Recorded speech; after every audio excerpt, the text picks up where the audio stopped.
नमस्कार, मैं हूं प्रकाश और आप देख रहे हैं लाउड स्पीकर।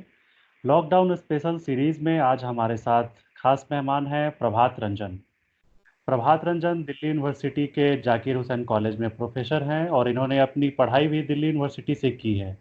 इन्होंने कई किताबें भी लिखी हैं और एक जाने माने लेखक के तौर पर दिल्ली में वर्तमान में मौजूद हैं। तो प्रभात जी, आपका स्वागत है लाउड स्पीकर पर।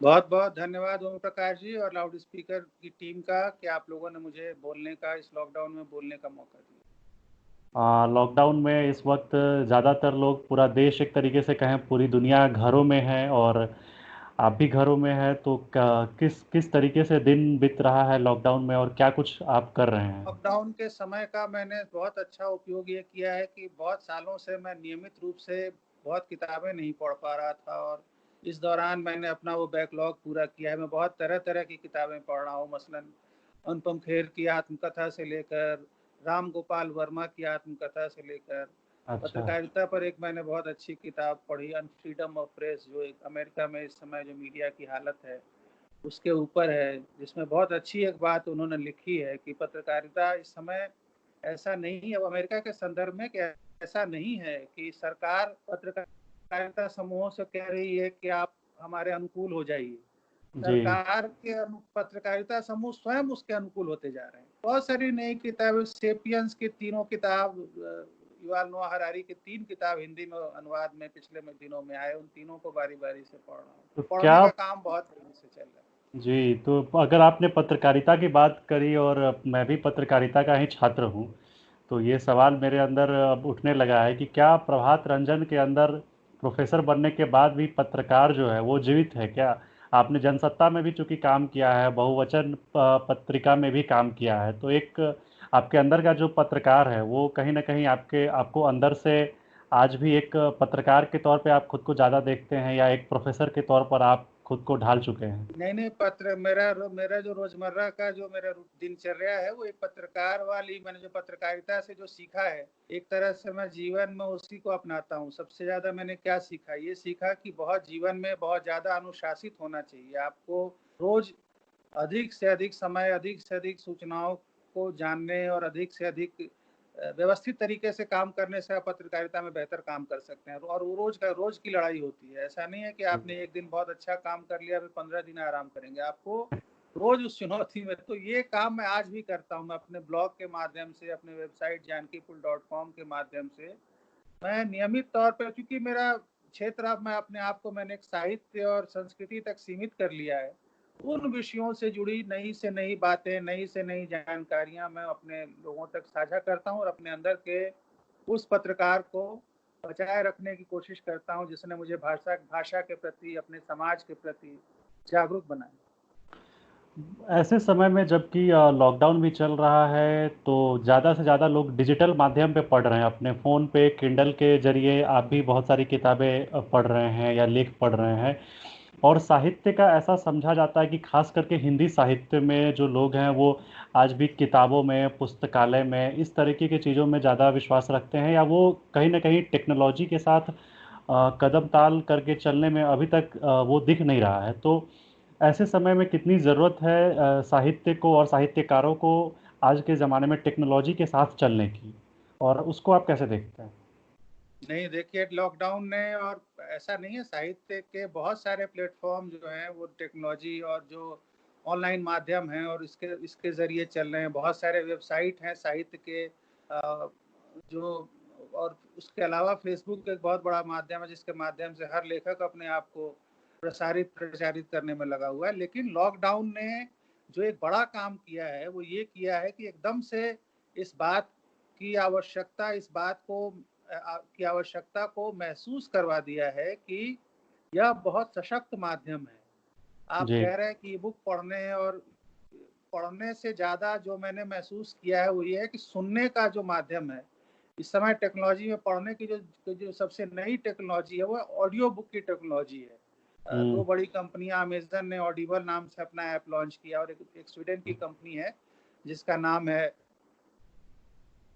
Story tell. और जी। ये बहुत दिनों से ये कोशिश कर रहे थे कि हिंदी की दुनिया में लोग, इनको हिंदी के पाठक वर्ग बढ़े और हिंदी में इनको सुनने वाले मिलें। और अचानक से पिछले 1 महीने मैंने ये पाया है कि स्टोरी टेल के प्रबंधकों से मेरी बात हुई, तो उन्होंने कहा कि उनको जो काम मतलब अगले 6 महीने अपने काम से वो आगे चले गए हैं। इतनी ज़्यादा तादाद में लोग सुनने लगे हैं। तो ये हाँ, टेक्नोलॉजी शिफ्ट के लिए इसने जैसे ब्लेसिंग इन डिस्गाइज़ कहते हैं कि अचानक से एक फ़ायदा हो गया है। जी बिल्कुल, आपको मैं मुझे एक भी आंकड़ा लगता है। बताऊँ कि पब्लिशिंग इंडस्ट्री में हिंदी के प्रकाशक आंकड़े नहीं देते हैं, लेकिन अंग्रेजी के प्रकाशकों के आंकड़े बहुत सार्वजनिक होते हैं। ऑल जी, अबाउट बुक पब्लिशिंग एक मैगज़ीन है जो प्रकाशकों के लिए काम करती है। उस मैगज़ीन में एक नया लेख आया जिसमें एक एक प्रकाशक ने अंग्रेजी के बड़े प्रकाशक ने ये कहा है कि लॉकडाउन में उनका व्यवसाय सिर्फ 3% कम हुआ है, क्योंकि अच्छा। प्रिंट बुक किताबों की बिक्री की भरपाई उन्होंने ई बुक और ऑडियो बुक से कर ली है। तो आप समझ सकते हैं कि ये एक नए माध्यम के लिए प्रचार-प्रसार के लिए बहुत बढ़िया समय हाँ, है। और आज के समय में मैं ये भी देख रहा हूँ कि बहुत सारे जो शैक्षणिक संस्थान हैं वो भी अपने कोर्सेज ऑनलाइन कर रहे हैं और ऑनलाइन क्लासेस की व्यवस्था हो रही है। तो एक अगला सवाल मेरा यही है आपसे कि एक प्रोफेसर के तौर पे आप इस मीडियम को कैसे देखते हैं कि आने वाले समय में हम टेक्नोलॉजी के माध्यम से ऑनलाइन क्लासेज, जूम ऐप है या इस स्काइप ऐप है, इस तरीके के ऐप के माध्यम से कैसे हम जुड़ सकते हैं, और क्लासेस और पढ़ाई लिखाई का काम इस पर कैसे हो सकता है, उसको आप कैसे देखते नहीं, बहुत अच्छे से देखिए, मैं खुद ज़ूम ऐप से मैं रोज़ पढ़ाता हूँ, रोज़ क्लास लेता हूँ और कोई दिक्कत हैं? नहीं होती है। मैं तो छोड़ दीजिए, मेरी बेटी है, छोटे-छोटे बच्चों के स्कूल जो हैं बड़े नियमित रूप से ज़ूम के माध्यम से चल रहे हैं और ज़ूम ऐप का बहुत बेहतरीन उपयोग शिक्षा में हो रहा है। 2-3 साल पहले हिट रिफ्रेश नाम की एक किताब आई थी सत्या नडेला की, जो माइक्रोसॉफ्ट के सीईओ हैं, भारतीय मूल के हैं। उन्होंने कहा जी, था कि आने वाले 5 सालों में इतना ज़्यादा तकनीक विकसित हो जाएगा और आर्टिफिशियल इंटेलिजेंस इतना विकसित हो जाएगा कि भौतिक रूप से मिलने-जुलने की ज़रूरत नहीं हो जाएगी। तब लोगों को बड़ा आश्चर्य, लोग बड़ा हँस रहे थे कि इतनी जल्दी कैसे हो सकता है। लॉकडाउन ने एक ऐसा समय पैदा कर दिया है कि दिल्ली तो हम चलिए, हम बहुत साधन संपन्न शहर में रह रहे हैं, लेकिन जी, सीतामढ़ी और मुज़फ्फरपुर जैसे शहरों में भी लोग ऑनलाइन क्लास ले रहे हैं और वहाँ भी बच्चे ऑनलाइन क्लास कर रहे हैं और वहाँ भी ये माध्यम सफल है। तो ऐसा नहीं है, मुजफ्फरपुर। आवश्यकता आविष्कार की जननी है, तो इस आवश्यकता ने इस नए माध्यम को स्थापित करने का काम किया है। आने वाले समय में मुझे लगता है कि एक बड़ी समस्या होगी कि क्लासरूम टीचिंग को बच्चे कहेंगे कि हमें ऑनलाइन ही पढ़ाइए, क्लासरूम टीचिंग से ज़्यादा अच्छा है वो। टीचर टीचर देखता नहीं है उनको, वो अपने जैसे मर्जी में बैठे रहे, टीचर भी वो की आवाज़ वो सुनते, जो उनके काम की चीज़ है उनको सुनाई दे जाती है। जी, जी। मुजफ्फरपुर का ज़िक्र किया आपने, जहाँ से आपने पढ़ाई लिखाई की है, और उसके बाद आप दिल्ली आ गए। तो मुजफ्फरपुर के अपने शुरुआती दिनों के बारे में थोड़ा सा बताइए, और कैसे वहाँ से दिल्ली आने का जो सफ़र है वो कैसे तय किया, और क्या आज भी प्रभात रंजन के भीतर कहीं ना कहीं मुजफ्फरपुर बसा हुआ है, या दिल्ली कितना उस पर हावी हो चुका है? नहीं, नहीं, मुज़फ्फरपुर और सीतामढ़ी आप भूल गए। मैं बचपन में मैंने मुज़फ्फरपुर में रहा हूँ, लेकिन बाद में इंटर और 9th-10th इंटर 4 साल मैंने सीतामढ़ी में पढ़ाई की है। जी, तो मेरे जिसके बाद मैं दिल्ली आया, मैं दिल्ली सीतामढ़ी से आया था। तो मुज़फ्फरपुर तो खैर, क्योंकि बचपन आदमी का जहाँ गुज़रता है वो एक उसके यादों में वो बसा रह जाता है। मैं आज भी मुज़फ्फरपुर जाता हूँ, हालाँकि वो शहर अब पूरी तरह से बदल चुका है। इतना बड़ा हो चुका है कि मैं उस शहर में खो जाता हूँ और मुझे लगता है पता नहीं मैं कहाँ आ गया, क्योंकि जो केंद्रीय है इलाका है, लेकिन जो जिस दौर में मैं था, मुजफ्फरपुर बहुत बौद्धिक रूप से बहुत संपन्न शहर था। वहाँ पे बहुत सारे लेखक थे, बहुत सारे बड़े बड़े लेखकों, आज भी मतलब मुजफ्फरपुर के बहुत सारे लेखक हैं जो जिनको राष्ट्रीय स्तर पे लोग जानते हैं। और सबसे बड़ी बात है कि वहाँ किताब की दुकानें थी, पत्र पत्रिकाओं की कोई कमी नहीं थी, जगह जगह उनकी दुकानें थी। तो उनसे मुझे पढ़ने का वहाँ पे जितना अवसर मिला, जी, उतना कहीं नहीं मिला। हालाँकि जब मैं सीतामढ़ी में था, तो वहाँ पे एक सनातन धर्म पुस्तकालय है। जी, ये मानसा चौक पे है। अभी मैंने कल अखबार में सीतामढ़ी के एक अखबार के ऑनलाइन एडिशन में पढ़ा कि उस पुस्तकालय के 2025 में 100 साल पूरे हो जाएँगे जी, और जी, उसको अब डिजिटल कर दिया गया। तो उस पुस्तकालय ने मुझे बहुत ज़्यादा किताबें, पहली बार मैंने किसी पुस्तकालय में उतना अच्छा पुस्तकालय मुज़फ्फरपुर में आज भी नहीं है, तब भी नहीं था।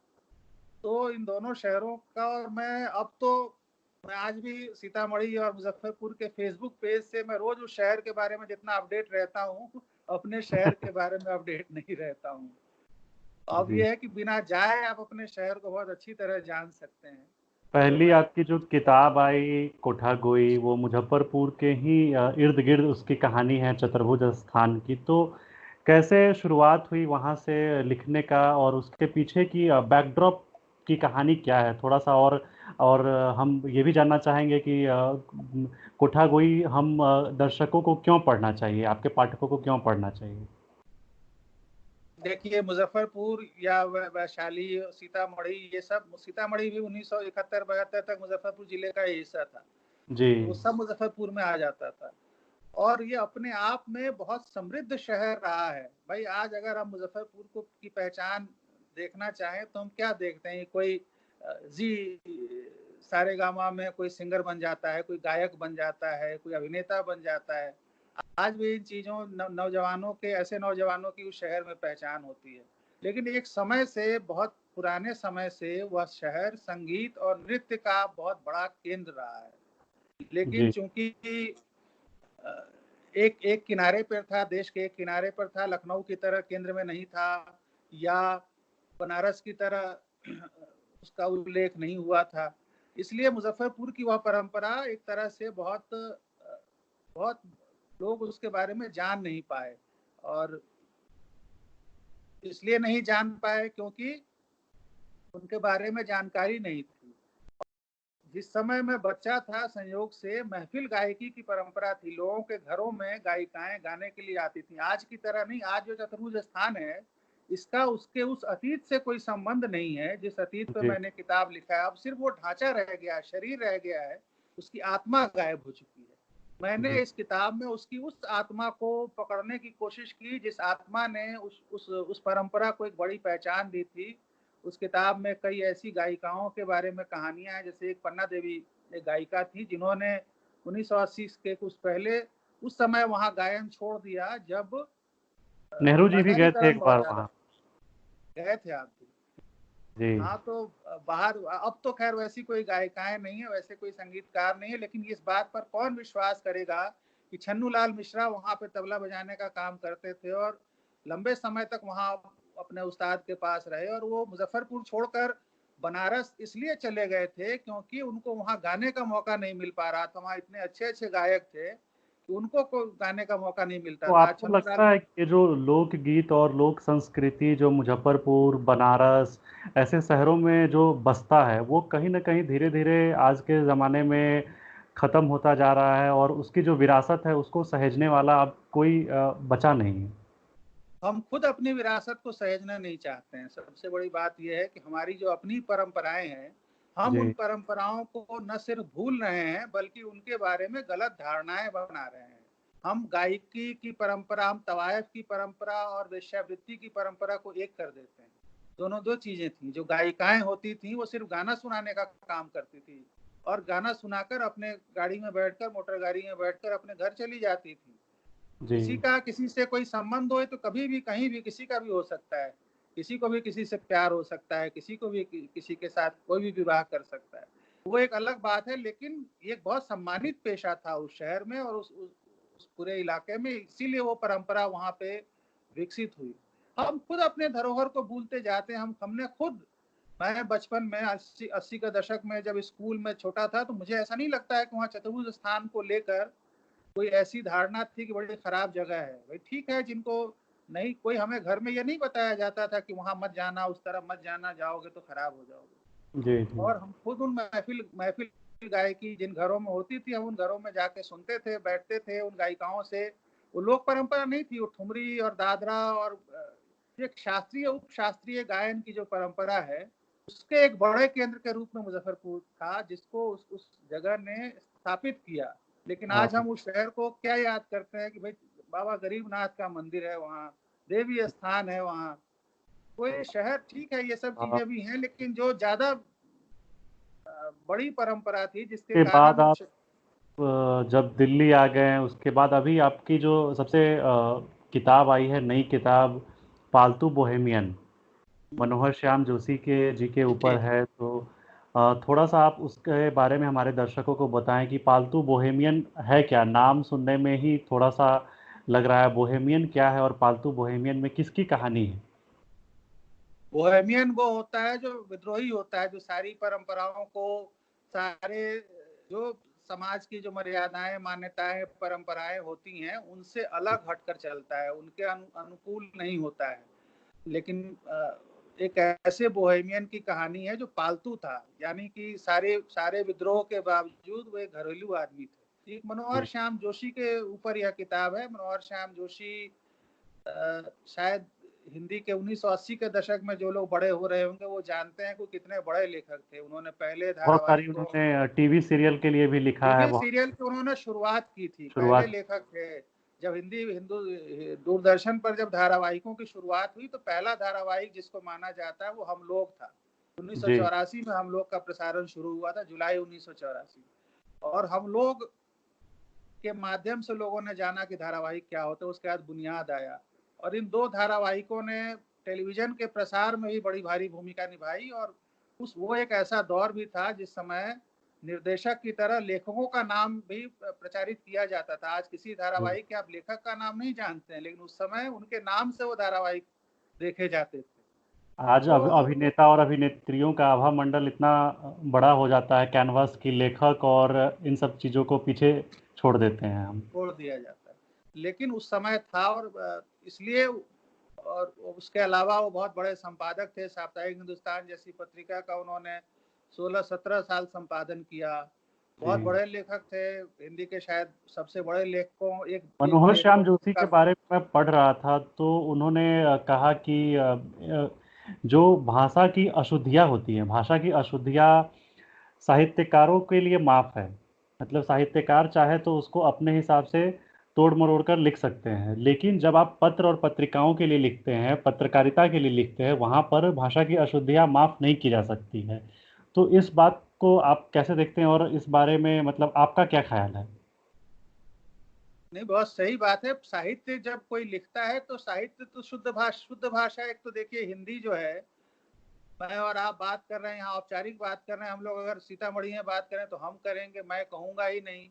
हिंदी जी। भाषा जो है उस पर हर इलाके की अपनी अपनी बोली का प्रभाव पड़ा है, वही उसकी हाँ हाँ। अशुद्धि होती है। ये तो मेरा जब एक और लेखक लिख सवाल था, इसमें मैं जोड़ देना चाहता हूँ कि कहाँ की हिंदी को हम शुद्ध माने? जम्मू कश्मीर के हिंदी को शुद्ध माने, हरियाणा की हिंदी को शुद्ध माने, बिहार की हिंदी को शुद्ध माने, या राजस्थान की हिंदी को शुद्ध माने?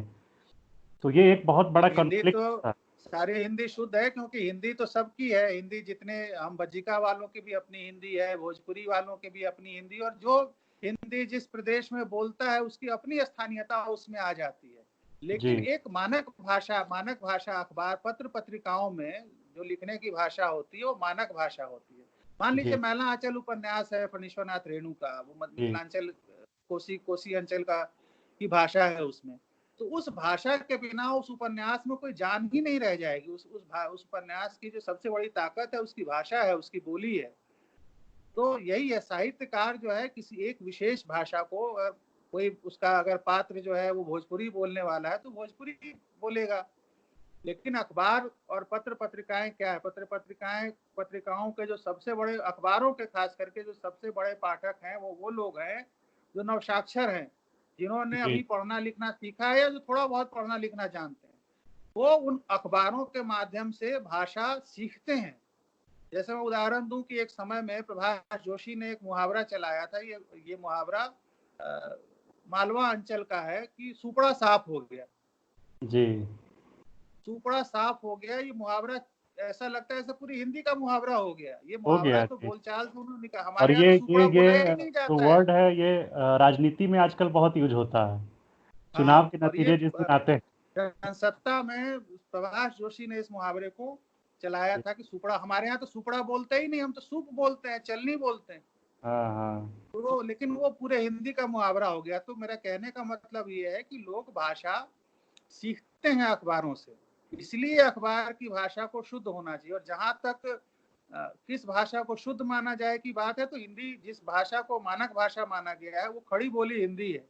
खड़ी बोली हिंदी जो है दिल्ली और उसके आसपास की भाषा है, जिसको परिष्कृत करके उस हिंदी का रूप दिया गया, औपचारिक भाषा का रूप दिया गया। साहित्य हाँ, हमेशा अनौपचारिक भाषा में लिखा जाना चाहिए और पत्रकारिता हमेशा अगला औपचारिक अगला भाषा में। सवाल मेरा इसी से जुड़ा हुआ है, पत्र पत्रिका के से, कि आप एक जानकी पुल के नाम से एक ब्लॉग भी चलाते हैं, जो काफ़ी एक तरीके से साहित्य के क्षेत्र में बहुत पॉपुलर ब्लॉग है। तो किस तरीके का कंटेंट उस ब्लॉग पे आता है, और किस तरीके के लोग लिखते हैं, और थोड़ा सा अपने ब्लॉग के बारे में हमारे दर्शकों को बताइए। नहीं, जब इसको मैंने 2009-10 में शुरू किया था, एक तरह से ये जो ब्लॉग है, अब तो वेबसाइट हो गया बहुत सालों से, लेकिन जब ये ब्लॉग शुरू हुआ था तब तक मैं तकनीक का बहुत विरोधी था और मुझे लगता था कि ये सब चीजें, ब्लॉग और वेबसाइट और बेकार है। फेसबुक जैसे माध्यम जो है, ये बेकार ही नहीं है, समय नष्ट करने के माध्यम है। मैं पुराने ढंग का अध्यापक था, आज लेकिन भी मेरे मेरे एक पिताजी कहते हैं कि दिन भर मोबाइल में लगे रहते हो, समय हाँ बर्बाद। हाँ हाँ, तो ये चीज मुझे सब कहते हैं, सबके माता पिता कुछ नहीं करता है, फोन में लगा रहता है। वो ये नहीं समझते कि फोन से आदमी क्या नहीं कर सकता है। मैं फोन में किताबें, मेरे फोन में सैकड़ों किताबें हैं और जी मौका जी लगने पर पढ़ता हूँ। तो उस समय मुझे मेरे एक युवा मित्र ने, मेरे एक विद्यार्थी थे त्रिपुरारी नाम से, वो गाने लिखते हैं मुंबई में, वो जी मेरे पास बहुत आते थे। उन्होंने कहा कि आप एक ब्लॉग शुरू कीजिए। जाहिर है वो बहुत उम्र में मुझसे छोटा था, तो मैंने उसकी बात को नहीं, मैंने कहा भाई चलो, तुमको इतना लगता है, तुम ही शुरू करके देखो ये क्या होता है। तो उसने जी मेरे नाम से, जानकी पुल मेरी एक कहानी थी, उसने इसी नाम से एक ब्लॉग शुरू किया। जब शुरू हो गया तो फिर मुझे लगा कि अब शुरू हो गया तो इस पे कुछ करना चाहिए। तो मैंने शुरू में श्रेष्ठ जो अच्छा साहित्य जो होता है, अच्छे अनुवाद के माध्यम से, लेखन के माध्यम, वो मैं लोगों के बीच में रखने लगा। तो उसके कारण युवा पीढ़ी बहुत बड़े पैमाने पर जुड़ी। और जी आज भी वो युवाओं का बहुत सारे जितने नए लेखक इस समय परिदृश्य पे आपको दिखाई देते हैं, जी ये सब लेखक कहीं न कहीं शुरुआती दौर में जानकी पुल से इन्होंने सीढ़ी की तरह इन्होंने उसका इस्तेमाल किया। और जो भी कोई नया लेखक कहीं भी लिखता है, वो वहाँ पे छपना चाहता है। लेकिन जाहिर है कि एक, चूंकि मैं पुराने ढंग का आदमी हूँ, तो एक एक मेरे अंदर एक ढांचा है, एक सांचा है साहित्य का, इस तरह का होना चाहिए। और एक निश्चित रूप से गंभीर होना चाहिए, एक ऐसा साहित्य होना चाहिए जो लोगों के हित के लिए हो। और उस तरह के साहित्य को भी मैंने पाया है कि बहुत बड़े पैमाने पर पाठक हैं। और नए पुराने, मतलब मेरे ब्लॉग पे सबसे पहले नामवर सिंह जब जीवित थे तो उन्होंने भी लिखा था, अशोक वाजपेयी ने कई बार लिखा है। तो ये जितने बुजुर्ग लोग हैं, इनको पहले पहल, हिंदी के जो बड़े बड़े लोग हैं, इनको पहले पहल ब्लॉग या ऑनलाइन माध्यम से जोड़ने का काम भी जानकी पुल ने किया। क्या ये मतलब अब आखिरी सेगमेंट में आते हैं इंटरव्यू के। हम्म। नेटफ्लिक्स, amazon प्राइम, हॉटस्टार के ज़माने में अगर किसी को साहित्य में रुचि बढ़ाना है, तो मतलब किस तरीके से साहित्यकार की इसमें कितनी अहम भूमिका हो जाती है कि अब ज़्यादा से ज़्यादा लोग ऑनलाइन प्लेटफॉर्म पे वेब सीरीज़ देख रहे हैं। वो 8-8 घंटे की वेब सीरीज़ देख रहे हैं, लेकिन किसी के लिए 8 घंटे एक उपन्यास पढ़ना बहुत मुश्किल लगता है। बहुत कम लोग उस तरफ जाते हैं। तो कहीं ना कहीं मुझे लगता है कि एक तरीके से साहित्यकार को भी एक अधिक प्रयास करने की ज़रूरत है कि लोग साहित्य की तरफ लौटें, और चाहे वो टेक्नोलॉजी पे ही, मोबाइल पे ही, अपने लैपटॉप पे ही, अपने नोटबुक पे ही पढ़ें। तो किस तरीके से आप उसको देखते हैं? नहीं, देखिए, वेब सीरीज की आपने बात की, तो वेब सीरीज भी क्या होती हैं, बहुत अच्छी कहानियां होती हैं जो हमें जी वही वेब सीरीज याद, जैसे मैं अभी जाम तारा देख रहा था, एक सीरीज है जी नेटफ्लिक्स पे। जी। इतनी बढ़िया, मतलब इतना बढ़िया उसका आइडिया है, हाँ उसका हाँ शूटिंग, उसको उस तरह से फिल्माया नहीं गया उतनी अच्छी तरह से, लेकिन आइडिया उसका इतना जबरदस्त है। हाँ, कहानी देखो, बहुत अच्छी मतलब है। अंततः वहाँ किसकी भूमिका बहुत बड़ी है? लेखक की भूमिका बहुत बड़ी है, जिसने उसको लिखा है, उसकी महानता है। उस जामतारा तो पूरी तरह से एक लेखक की चीज है। या स्पेशल ऑप्स आप देखिए, किस तरह से उस कहानी को बुना गया है, एक पूरा एक ढांचा खड़ा किया गया है। तो वेब सीरीज, मतलब ये तो है ना कि आप कहानी, उपन्यास, उपन्यास की तरह ही वेब सीरीज होते हैं, जितने घंटे आपको उपन्यास पढ़ने में लगते हैं। तो जो लोग, अब वेब सीरीज भी बहुत थोड़े से होते हैं अच्छे हैं, तो जिनको उस तरह से कहानियों की आदत लग जाती है, वो कहीं ना कहीं उपन्यास पढ़ने के रूप बदल गए हैं, सुनने सुनने के माध्यम से किसी न किसी रूप में वो कथा, कहानी, साहित्य से जुड़ते हैं। और जी इसीलिए आप फेसबुक वगैरह माध्यम पे देखिए कि हर सरगर्मी बहुत ज्यादा है साहित्य को लेके। आजकल मैं इंस्टाग्राम पे देखता हूँ कि बहुत सारे प्रकाशक जो हैं इंस्टा लाइव करते हैं, और सारे प्रकाशक इंस्टाग्राम पे जा रहे हैं। जहां जहां भी सोशल मीडिया पे लोग हैं, वहां वहां लेखन और साहित्य की चर्चा जरूर होने लगी है। ये जी। एक आप बड़ी चीज है, ये बदलाव है जो पिछले कुछ सालों में मैंने देखा है, महसूस किया है। इस इंटरव्यू का आखिरी सवाल, आप हमारे दर्शकों को कौन सी किताबें ऑनलाइन पढ़ने की सलाह देंगे इस लॉकडाउन के अंदर में? उनको कौन सी अच्छी उपन्यास पढ़नी चाहिए हिंदी की?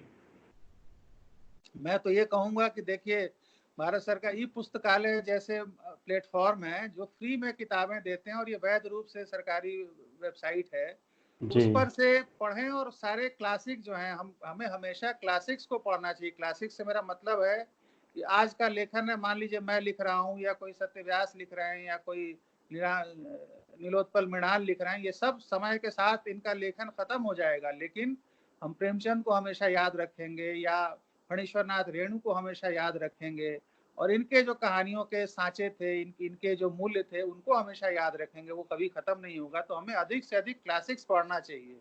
प्रेमचंद आज भी बहुत प्रासंगिक लगते हैं, फणीश्वरनाथ रेणु आज भी बहुत प्रासंगिक लगते हैं। समकालीन से हम लोग समकालीन चीजों में बहुत ज्यादा, आज की दुनिया में हम ज्यादा रहने लगे हैं। हमें थोड़ा सा अपनी परंपरा का भी ज्ञान होना चाहिए। और ये सब चीजें ऑनलाइन उपलब्ध हैं, फ्री में उपलब्ध हैं। यूट्यूब पे बहुत सारी श्रेष्ठ कहानियों के वाचन मौजूद हैं, तो हम जी। समय निकाल कर उनको सुन सकते हैं, और ये मुझे लगता है कि सार्थक होगा। जी, बहुत बहुत शुक्रिया आपका इस हमको समय देने के लिए और लाउड स्पीकर पर हमारे साथ जुड़ने के लिए। आगे भी हम आपके लिए इस तरीके के एपिसोड लेकर आते रहेंगे। तब तक आप देखते रहिए लाउड स्पीकर। बहुत बहुत धन्यवाद आपका, प्रभात रंजन जी। बहुत बहुत धन्यवाद ओम प्रकाश जी, बहुत आभार।